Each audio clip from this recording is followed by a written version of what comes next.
Hello everyone, this is physics lectures electrostatics lecture 3।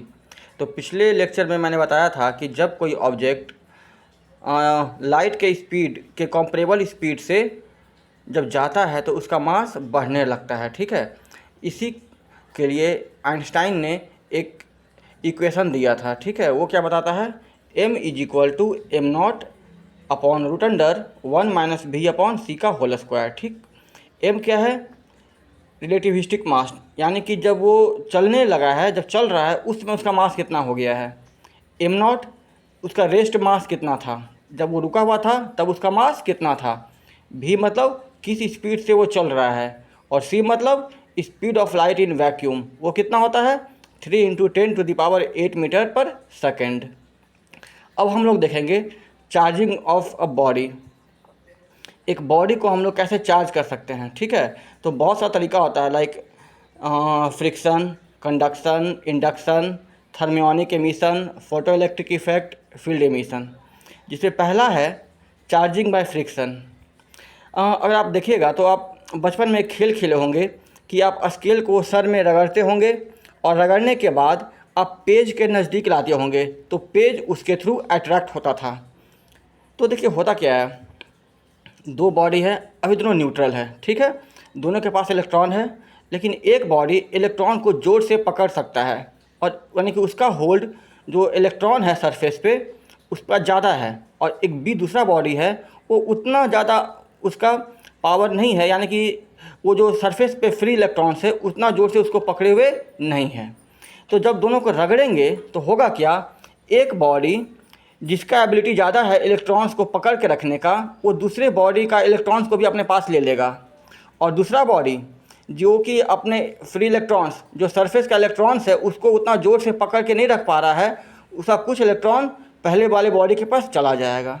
ठीक है, तो जिस बॉडी से इलेक्ट्रॉन निकल जाएगा उस पर आ जाएगा पॉजिटिव चार्ज, और जिस बॉडी पे इलेक्ट्रॉन आ जाएगा उस पर क्या आ जाएगा, निगेटिव चार्ज। तो यहाँ पे मान लीजिए कि ए जो है वो न्यूट्रल है, बी भी न्यूट्रल है। ठीक है, इसमें क्या है कि जो इलेक्ट्रॉन्स है स्ट्रांगली बॉन्डेड नहीं है मेटल सरफेस से, तब जब रगड़ेंगे तो यहाँ से इलेक्ट्रॉन लूज होगा और बी पे चला जाएगा। तो रगड़ने के बाद क्या हो जाएगा, ए पे आ जाएगा पॉजिटिव चार्ज, बी पे क्या आ जाएगा, निगेटिव चार्ज।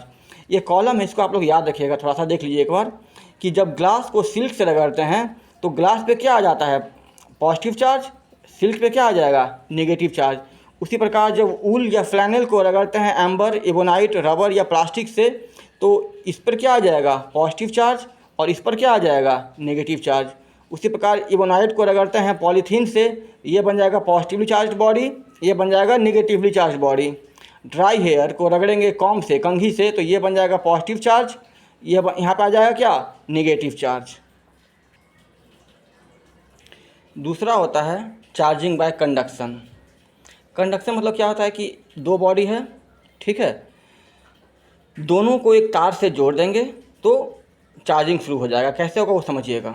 जैसे मान लीजिए कि एग्जाम्पल बता रहा हूँ मैं, एक टंकी है, एक दूसरा टंकी है, यहाँ पे पानी था ज़्यादा भरा हुआ है, यहाँ पे कम भरा हुआ है, एक पाइप लगा दिए। ठीक है, तो क्या होगा, जब पाइप लगा देंगे तो पानी फ्लो करना शुरू करेगा। कहाँ, वो टंकी जिसमें ज़्यादा हाइट तक पानी है वहाँ से पानी फ्लो करेगा उस टंकी में जिसमें कम हाइट तक पानी है। कब तक फ्लो करेगा, जब तक कि दोनों में हाइट सेम ना हो जाए। वही बात यहाँ पे होता है। ठीक है, कि मान लीजिए दो पॉइंट है, दो बॉडी है या दो पॉइंट है, मान लीजिए कि एक है हायर पोटेंशियल पे, एक है लोअर पोटेंशियल पे। पोटेंशियल क्या होता है हम लोग देखेंगे बाद में। ठीक है, अभी आराम से दोनों है, कोई मतलब नहीं है, कोई इंटरेक्शन नहीं हो रहा है, दोनों को एक तार से जोड़ देंगे, एक मेटल से जोड़ देंगे।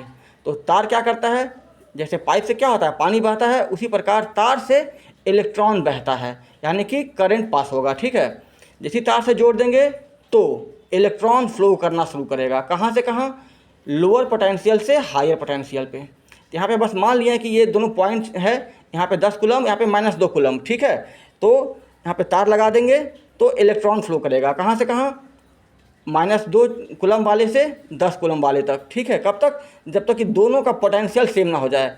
यहाँ पे चूँकि पॉइंट है तो हम लोग दिखा दिए हैं कि जब फ्लो करने के बाद ये हो जाएगा 4 कूलम, ये हो जाएगा 4 कूलम, लेकिन हर केस में ऐसा नहीं होगा। ठीक है, कि जब चार्ज इक्वल होगा तभी पोटेंशियल इक्वल होगा, बस इस केस में यहाँ पे हो रहा है।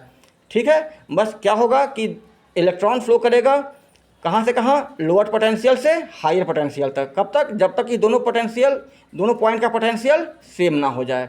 याद रखिएगा कि जो इलेक्ट्रॉन है वो कहाँ फ्लो करता है, लोअर पोटेंशियल से हायर पोटेंशियल पर, और अगर इलेक्ट्रॉन फ्लो करेगा तो करंट भी फ्लो करेगा, वो कहाँ फ्लो करेगा, from higher potential to lower potential. दूसरा है चार्जिंग बाय इंडक्शन। वो देखिए क्या होता है, देखिए मान लीजिए एक न्यूट्रल आदमी है, उसमें अच्छाई भी होता है बुराई भी होता है, लेकिन जब उसका इंटरेक्शन किसी अच्छे आदमी से होता है तो उसका अच्छाई बाहर आ जाता है, और जब किसी बुरे आदमी से इंटरेक्शन होता है तो उसका बुराई बाहर आ जाता है। तो अभी यहाँ पे क्या है कि न्यूट्रल बॉडी है, जितना पॉजिटिव चार्ज है उतना ही नेगेटिव चार्ज है, ओवरऑल न्यूट्रल है। लेकिन जब बगल में हम लोग कोई पॉजिटिवली चार्ज बॉडी ले आएंगे तो ये पॉजिटिव चार्ज बॉडी इसके नेगेटिव चार्ज को अट्रैक्ट करेगा और पॉजिटिव चार्ज को रिपेल करेगा, तो इसका एक तरफ पॉजिटिव चार्ज जनरेट हो जाएगा और जो सामने का साइड है उधर क्या हो जाएगा, नेगेटिव चार्ज जनरेट। ठीक है, और अगर नेगेटिव लाएंगे तो पॉजिटिव यहाँ जनरेट होगा, नेगेटिव यहाँ जनरेट होगा। यह है इंड्यूस्ड चार्ज। और इंड्यूस्ड चार्ज कितना होता है वो डिपेंड करता है बॉडी के मटेरियल पे भी, कि वो कौन है, गोल्ड का है, सिल्वर का है, कि किस चीज़ का है। ठीक है, इंसुलेटर में ज़्यादा इंड्यूस्ड चार्ज डेवलप नहीं होता है, या सेमीकंडक्टर में। मेनली किस में होता है इंड्यूस्ड चार्ज ज़्यादा डेवलप, मेटल्स में। दूसरा होता है थर्मियोनिक एमिशन या फोटो इलेक्ट्रिक एमिशन। देखिए क्या होता है कि मेटल सरफेस पे लूजली बॉन्डेड इलेक्ट्रॉन्स होते हैं, कि ऐसे इलेक्ट्रॉन्स होते हैं जो कि बहुत ज़्यादा क्लोजली बॉन्डेड नहीं होते हैं मेटल से, वो मेटल सरफेस पे आराम से इधर उधर घूमते रहते हैं। तो जब उसको एनर्जी देते हैं तो वो इलेक्ट्रॉन मेटल सरफेस को छोड़कर बाहर निकल जाता है। तो वही एनर्जी अगर उसको हीट के फॉर्म में देंगे तो उसको बोलेंगे थर्मियोनिक एमिशन, अगर लाइट के फॉर्म में देंगे तो बोलेंगे फोटो इलेक्ट्रिक इफेक्ट। और तीसरा अगला होता है फील्ड एमिशन, कि कोई इलेक्ट्रिक फील्ड जनरेट करके मेटल सरफेस से इलेक्ट्रॉन निकाल दें। ठीक है, एक बात और समझिएगा कि अट्रैक्शन जो है न्यूट्रल बॉडी और चार्ज बॉडी के बीच में भी हो सकता है। ठीक है ना, क्योंकि न्यूट्रल बॉडी में भी पॉजिटिव और नेगेटिव चार्ज हो सकता है। ठीक है, तो repulsion is the sure test of electrification, कि यानी कि अगर दो बॉडी में रिपल्सन हो रहा है ड्यू टू चार्ज तो कन्फर्म है कि दोनों के पास सेम नेचर का चार्ज है, सिमिलर चार्ज है। एक होता है गोल्ड लीफ इलेक्ट्रोस्कोप। वो क्या होता है, gold leaf electroscope is a scientific instrument that detects and measures a static electric charge using two lightweight gold leaves inside a glass enclosure. ठीक है, बस कुछ नहीं होता है कि एक यंत्र होता है जिसमें कि दो पत्ते लगे होते हैं, वो होता है सोना का।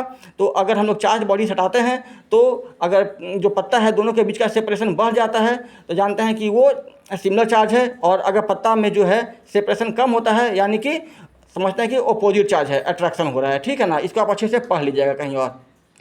ओके, मिलते हैं फिर नेक्स्ट वीडियो में। Thank you.